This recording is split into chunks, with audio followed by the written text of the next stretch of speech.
ನಮಸ್ತೆ, cooking with ಗೃಹಿಣಿ ಚಾನಲ್ಗೆ ಎಲ್ರಿಗೂ ಸ್ವಾಗತ. ಇದು ನಮ್ಮ ಮೊದಲನೇ ವಿಡಿಯೋ. ಇಲ್ಲಿ ರಾಗಿ ರೊಟ್ಟಿ ಮಾಡೋದು ಹೇಗೆ ಅಂತ ನೋಡೋಣ. ನಾನು 2 ಕಪ್ಪು ರಾಗಿ ಹಿಟ್ಟು ತೊಗೊಂಡಿದ್ದೀನಿ. ಅದಕ್ಕೆ 1 ಕಪ್ ಈರುಳ್ಳಿ, 1 ಕಪ್ಪು ತುರಿದಿರೋ ಸೌತೆಕಾಯಿ, 1 ಇಂಚು ಶುಂಠಿನ ತುರಿದು ಹಾಕ್ಕೊಂಡಿದ್ದೀನಿ, 1 ಇಂಚು ಮೂಲಂಗಿನ ತುರಿದು ಹಾಕ್ಕೊಂಡಿದ್ದೀನಿ. ಅದಾದಮೇಲೆ 1 ಸ್ಪೂನು ಜೀರಿಗೆ, ಇದು ಆಪ್ಷನಲ್ಲ, ಯಾರು ಬೇಕಾದರೂ ಹಾಕ್ಕೊಳ್ಬೋದು.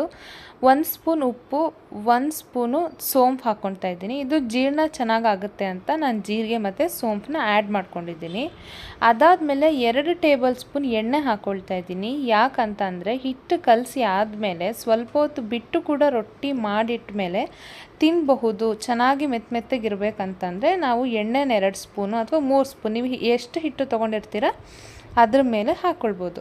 ಇವಾಗ ನಾನು ಸ್ವಲ್ಪನೇ ನೀರು ಹಾಕ್ಕೊಂಡು ಕಲಿಸ್ತಾ ಇದ್ದೀನಿ. ಒಟ್ಟಿಗೆ ಕಲಿಸ್ಕೊಳ್ಬೇಡಿ, ಯಾಕಂತಂದರೆ ಸೌತೆಕಾಯಿ ಮತ್ತು ಈರುಳ್ಳಿ ಎರಡೂ ನೀರು ಬಿಟ್ಕೊಳ್ಳುತ್ತೆ.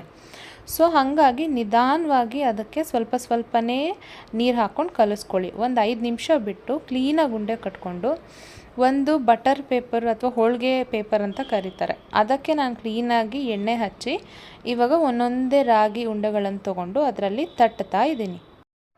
ರೊಟ್ಟಿ ತಟ್ಕೊಳ್ಳುವಾಗ ನಿಮಗೆ ಎಷ್ಟು ದಪ್ಪ ಬೇಕೋ, ಎಷ್ಟು ಸಣ್ಣ ಬೇಕೋ ಅಷ್ಟಕ್ಕೆ ಪೇಪರ್ ಮೇಲೆ ಎಣ್ಣೆನ ಕ್ಲೀನಾಗಿ ಬಳ್ಕೊಂಡು ಅದ್ರ ಮೇಲೆ ರೊಟ್ಟಿನ ತಟ್ಟುವಾಗ ನೀವು ತರಕಾರಿಗಳನ್ನು ಏನೇನು ಕಟ್ ಮಾಡ್ಕೊಂಡಿರ್ತೀರ ಇದನ್ನು ತುಂಬ ಚಿಕ್ಕದಾಗಿ ಕಟ್ ಮಾಡಿಕೊಂಡ್ರೆ ರೊಟ್ಟಿನ ಚೆನ್ನಾಗಿ ತಟ್ಕೊಳ್ಬೋದು. ಇಲ್ಲಾಂದರೆ ತಟ್ಟೋದಕ್ಕಾಗಲ್ಲ, ತುಂಬ ದಪ್ಪ ಬರುತ್ತೆ. ಸೊ ಇವಾಗ ನಾನು ತಟ್ಕೊಂಡಿರೋ ರೊಟ್ಟಿಗಳನ್ನು ಹಂಚ್ ಮೇಲೆ ಸ್ವಲ್ಪ ಎಣ್ಣೆ ಹಾಕಿ ಅದ್ರ ಮೇಲೆ ಬಟರ್ ಪೇಪರ್ನ ಹಾಕ್ತಾಯಿದ್ದೀನಿ.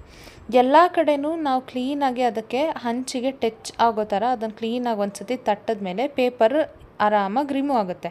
ಆಮೇಲೆ ಇನ್ನೊಂದು ಕಡೆ ಎಣ್ಣೆನ ಕ್ಲೀನಾಗಿ ಹಚ್ಚಿ ಅದನ್ನು ಉಲ್ಟಾ ಮಾಡಿ ಬೇಯಿಸ್ಕೊಂಡ್ರೆ ಆಯಿತು. ವಾರದಲ್ಲಿ 2 ಸತಿ ರಾಗಿಯಿಂದ ಮಾಡೋ ಯಾವುದೇ ಪದಾರ್ಥ ತಿನ್ನೋದ್ರಿಂದ ತುಂಬ ಒಳ್ಳೆಯದು. ಯಾಕಂದರೆ ಇದರಲ್ಲಿ ತುಂಬಾ ಐರನ್ ಮತ್ತು ಫೈಬರ್ ಕಂಟೆಂಟ್ ಇರುತ್ತೆ. ಮಕ್ಕಳು ಏನಾದರೂ ಬೇಕು ಅಂತ ಕೇಳಿದಾಗ ಈ ಥರದ ರೊಟ್ಟಿ ಅಥವಾ ಈ ಥರ ರಾಗಿಯಲ್ಲಿ ಏನಾದರೂ ಮಾಡಿ ಅವ್ರಿಗೆ ಕೊಟ್ಟರೆ ತುಂಬ ಒಳ್ಳೆಯದು.